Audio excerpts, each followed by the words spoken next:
Salut tout le monde, c'est Jérémy. Hier a eu lieu la présentation des nouveaux smartphones pliables de Xiaomi, le Mix Fold 4 qui s'ouvre au format livre, mais aussi un nouveau type de smartphone pour la marque, le Xiaomi Mix Flip au format clapet. Cette présentation s'est déroulée en Chine et je vous ai préparé un petit récap des informations les plus intéressantes et d'autres produits ont été annoncés au passage.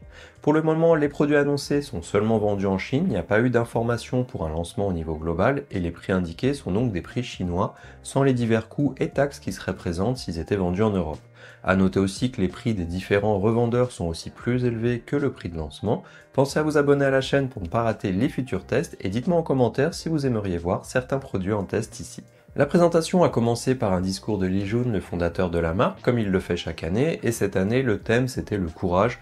On dirait d'ailleurs des affiches de films quand on regarde ces slides, et il nous a parlé de comment il a réfléchi pour se lancer dans la voiture électrique, malgré les doutes, les obstacles, les autres choses qui lui sont arrivées. Je vous passe les détails sur comment il a passé son permis pour voiture de course, car ça a encore une fois duré vraiment longtemps. On a ensuite enchaîné avec le Mix Fold 4, la quatrième version de ce pliant au format livre, et cette nouvelle version apporte des nouveautés en commençant par son design, car ils ont réussi à le rendre encore plus fin que le modèle précédent, avec cette 9,47 mm fermée et 4,59 mm ouvert pour un poids de 226 grammes. Il utilise du carbone plutôt que de l'aluminium pour diminuer son poids tout en améliorant sa résistance, et ce type de composant est inspiré des supercars.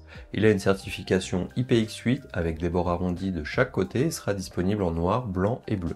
A titre de comparaison, le Xiaomi 14 que j'ai ici fait 193 grammes pour 8,9 mm, on est vraiment pas loin, et l'ancien modèle, le Mix Fold 3, faisait 259 grammes pour 10,96 mm fermé. La charnière a elle aussi été améliorée, l'écran extérieur mesure 6 pouces 56 et l'écran interne 7 pouces 98 et ils auront les mêmes caractéristiques du 120 Hz, 418 ppi, 3000 nits en pic, 2160 Hz de PWM, du DC Diming et ils utilisent aussi une technologie de protection d'écran développée par Xiaomi. Pour les autres caractéristiques, on pourra noter qu'on garde le partenariat avec Leica pour la partie photo et que le smartphone est équipé de 4 capteurs Sumilux, ultra grand angle et 2 téléobjectifs, dont 1.5 périscopique et 1.2 avec un système d'objectifs flottants. Il est bien sûr équipé du Snapdragon 8 Gen 3, de RAM en LPDDR5X, de l'UFS 4.0 pour le stockage et aussi du Wi-Fi 7. Il aura aussi une batterie de 5100 mAh, une charge rapide de 67 watts et une charge sans fil de 50 watts et il supporte même des communications par satellite, même si j'imagine que ça ne fonctionnera qu'en Chine pour le moment. D'après la marque, on doit pouvoir tenir presque 2 jours avec la batterie, ce qui serait vraiment bien, mais à voir s'ils font référence à l'utilisation avec écran ouvert ou fermé. Ils ont aussi retravaillé la partie HyperOS pour avoir encore plus d'applications compatibles tirant parti de cet écran pliant. Niveau prix, il sera dispo à un équivalent de 1137 € en version 12 256, 1263 en version 16 500 et 1389 en 16 1 Tera. C'est ce qui était déjà pratiqué pour le modèle précédent.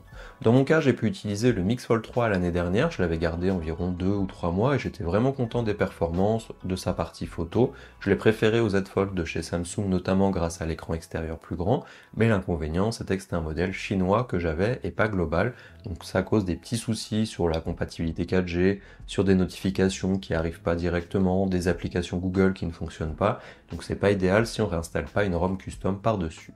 Ce qui est vraiment intéressant sur ce modèle, c'est qu'on voit qu'ils font vraiment un effort pour améliorer le matériel et la partie logicielle pour répondre à ce que les utilisateurs demandent, l'épaisseur, l'autonomie, une charge rapide, la partie photo équivalente à un smartphone standard haut de gamme.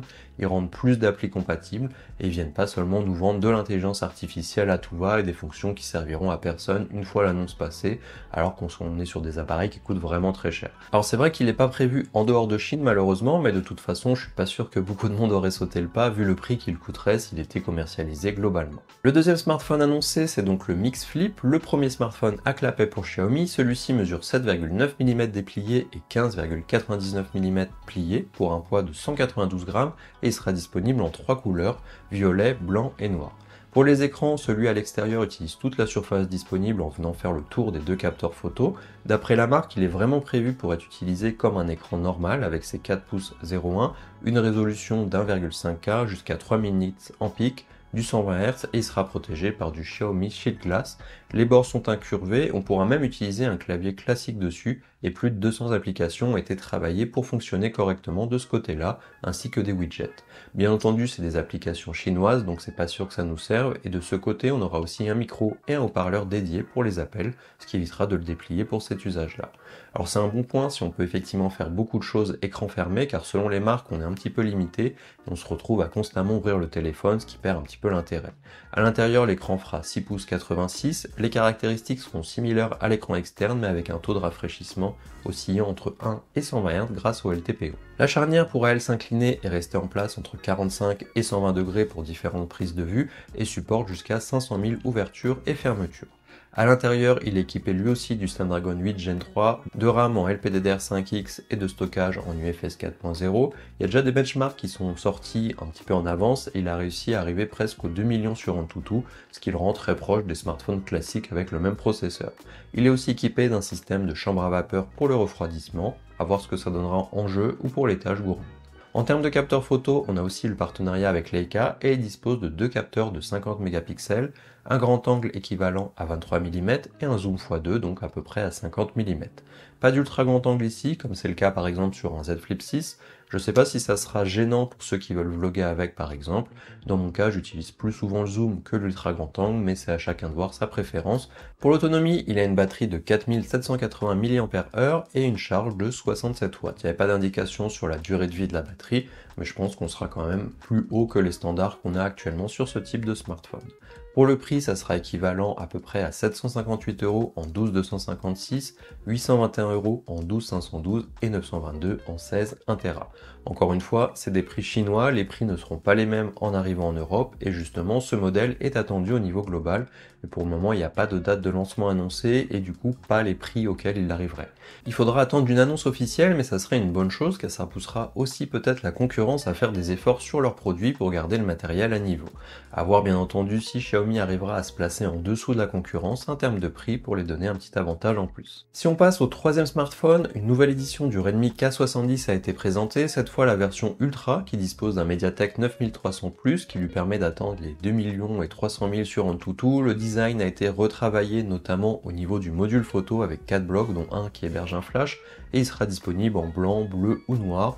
Il aura une batterie de 5500 mAh et une recharge de 120 watts. Il sera aussi IP68 pour un prix qui ira d'environ 330 € jusqu'à 450 en fonction des versions. Il y a même une édition Lamborghini qui est disponible avec un design retravaillé, des thèmes et des fonds d'écran. Je passe rapidement dessus car habituellement les Redmi K sont sortis au niveau global sous la marque Poco. Il est donc possible de le voir arriver sous cette déclinaison dans le futur, mais il faudra voir lequel correspond à ce moment-là car par exemple le Poco F6 Pro correspond au K70 standard. En plus des smartphones, plusieurs accessoires ont été annoncés qui eux aussi devraient arriver en Europe à terme. Des écouteurs, les Xiaomi Buds 5, ainsi qu'une nouvelle version du smartband avec cette version 9, ainsi qu'une nouvelle montre, la Xiaomi Watch S9 Sport. Je vous mets les différentes infos qui ont été présentées, alors c'est en chinois mais on comprend les fonctions principales car ça reste des petites mises à jour des produits existants, et pour la montre ça sera l'équivalent je pense d'une Watch Ultra chez Samsung ou Apple, vraiment prévue pour le sport mais qui peut-être offrirait aussi une meilleure autonomie, et qui a été d'ailleurs fait en collaboration avec la marque Suunto, une marque de montre de sport finlandaise, donc ça devrait permettre d'avoir des données assez fiables. On a aussi eu le droit à un One More Thing, comme il faut un petit peu à chaque fois sur cette conférence, pour annoncer quelque chose qui sort de l'ordinaire, et dans ce cas-là, ça concerne les véhicules électriques avec l'arrivée d'une Xiaomi SU7 Ultra, un modèle sport de leur voiture électrique. C'est un prototype, mais il sera réellement utilisé en conditions réelles, car il prévoit de faire le Nürburgring avec, et si possible d'être le véhicule électrique le plus rapide à le faire. Je vous mets différentes slides car je suis pas un pro niveau voiture, mais en tout cas ça semble assez impressionnant qu'après avoir déjà sorti une voiture électrique, ils puissent prendre le temps de développer de nouveaux composants, nouveaux châssis, des nouveaux matériaux, toutes ces parties-là pour un modèle qui à mon avis ne sera pas destiné à être vendu, mais plutôt à montrer de quoi la marque est capable. Pour terminer, la plupart des produits sont prévus pour la Chine dans un premier temps, mais on aura probablement les écouteurs, le smartband, la montre et normalement aussi le Mix Flip au niveau global d'après ce qui se dit. Ça sera probablement annoncé bientôt dans une autre conférence globale ou peut-être nationale en fonction des pays, où on aura les différents prix, les modèles disponibles et plus de précision. Dites-moi en commentaire ce que vous pensez de ces annonces, si ça vous intéresserait que je vous présente certains de ces produits, quitte à ce que je les achète en Chine pour ne pas attendre un éventuel lancement. Je vous remets en plus ma vidéo sur le Mix Fold 3 juste ici si vous n'avez pas déjà vu, et on se voit très bientôt.